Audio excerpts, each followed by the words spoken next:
ഇന്ത്യയുടെ പാരമ്പര്യ ചികിത്സാ രീതികളുടെ ആഗോള പ്രചാരണം ലക്ഷ്യമാക്കി നടത്തുന്ന രണ്ടാമത് അന്താരാഷ്ട്ര ആയുഷ് സമ്മേളനത്തിനും പ്രദർശനമേളയ്ക്കും ദുബായിൽ തുടക്കമായി. സമ്മേളനം കേന്ദ്ര വിദേശകാര്യ സഹമന്ത്രി വി മുരളീധരൻ ഉദ്ഘാടനം ചെയ്തു. രണ്ടാമത് അന്താരാഷ്ട്ര ആയുഷ് സമ്മേളനത്തിനും പ്രദർശനമേളയ്ക്കും ദുബായിൽ തുടക്കമായി. ആയുർവേദം, യോഗ, നാച്ചുറോപ്പതി, യുനാനി, സിദ്ധ, ഹോമിയോപ്പതി എന്നിവയുടെ ആഗോള പ്രചാരണം ലക്ഷ്യമാക്കി നടത്തുന്ന പരിപാടിയുടെ ഉദ്ഘാടനം കേന്ദ്ര വിദേശകാര്യ സഹമന്ത്രി വി മുരളീധരൻ നിർവഹിച്ചു. ദുബായിലെ Indian consul general Satheesh Kumar Sivan, കേന്ദ്ര ആയുഷ് മന്ത്രാലയം joint secretary Vishwajit Kumar Singh, Dubai health authority health regulation CEO doctor Marwan Al Mulla, science India forum ഭാരവാഹികളായ സിദ്ധാർത്ഥ് ബാലചന്ദ്രൻ, ഡോക്ടർ സതീഷ് കൃഷ്ണൻ തുടങ്ങിയവർ ചടങ്ങിൽ പങ്കെടുത്തു. ആയുഷ് മേഖലയിൽ നിന്നുള്ള ആരോഗ്യ പ്രവർത്തനങ്ങൾക്കായി 100-ലധികം സ്റ്റാളുകൾ സമ്മേളനത്തിന്റെ ഭാഗമായി ഒരുക്കിയിട്ടുണ്ട്. സമ്മേളനത്തിൽ പ്രബന്ധം അവതരിപ്പിക്കാൻ ക്ഷണം ലഭിച്ച 12 ഹോമിയോ ഡോക്ടർമാർ ദുബായിൽ എത്തിയിട്ടുണ്ട്.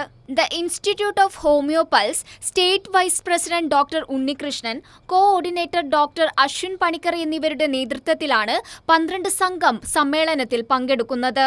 ഹോമിയോപ്പതി മേഖലയിൽ പ്രാക്ടീസ് ചെയ്യുന്ന ഡോക്ടേഴ്സ് അവർ ഒരുപാട് കോൺട്രിബ്യൂഷൻസ് സമൂഹത്തിന് നൽകുന്നുണ്ട്. മാത്രമല്ല ഹോമിയോപ്പതി മേഖലയിൽ തന്നെ കേരള ഗവൺമെൻറ് വളരെ നല്ല രീതിയിലുള്ള സംഭാവനകളും അതുപോലെ തന്നെ പ്രോത്സാഹനം നൽകുന്ന ഈ കാലഘട്ടത്തിൽ ഹോമിയോപ്പതിയുടെ വലിയ സംഭാവന, അതുപോലെ തന്നെ നമുക്ക് എന്തെല്ലാം ചെയ്യാൻ കഴിയും, എന്തെല്ലാം രോഗങ്ങൾക്ക് നമുക്ക് പിടിച്ചു നിൽക്കാൻ സാധിക്കുമെന്ന് വളരെ വ്യക്തമായിക്കൊണ്ട് തന്നെ നമുക്ക് ഈ ലോകത്തിന് മുന്നിൽ വിളിച്ചു പറയാനുള്ളൊരു അവസരമാണ് ഞങ്ങൾക്ക് കൈവന്നിട്ടുള്ളത്.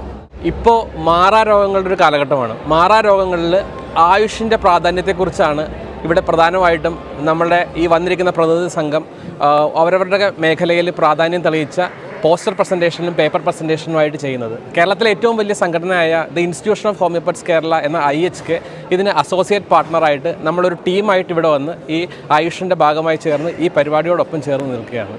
ആയിരക്കണക്കിന് പേരാണ് ആദ്യ ദിനം തന്നെ സ്റ്റാളുകളിലേക്ക് ഒഴുകിയെത്തിയത്.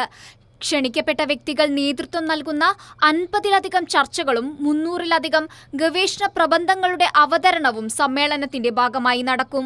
30-ലധികം രാജ്യങ്ങളിൽ നിന്നുള്ള 1300-ലേറെ പ്രതിനിധികൾ 3 ദിവസങ്ങളിൽ സമ്മേളനത്തിന്റെ ഭാഗമാകും. പ്രദർശനം 3 ദിവസങ്ങളിലും പൊതുജനങ്ങൾക്ക് സൗജന്യമായി കാണാനുള്ള അവസരം ഒരുക്കിയിട്ടുണ്ട്. Kairali news, Dubai.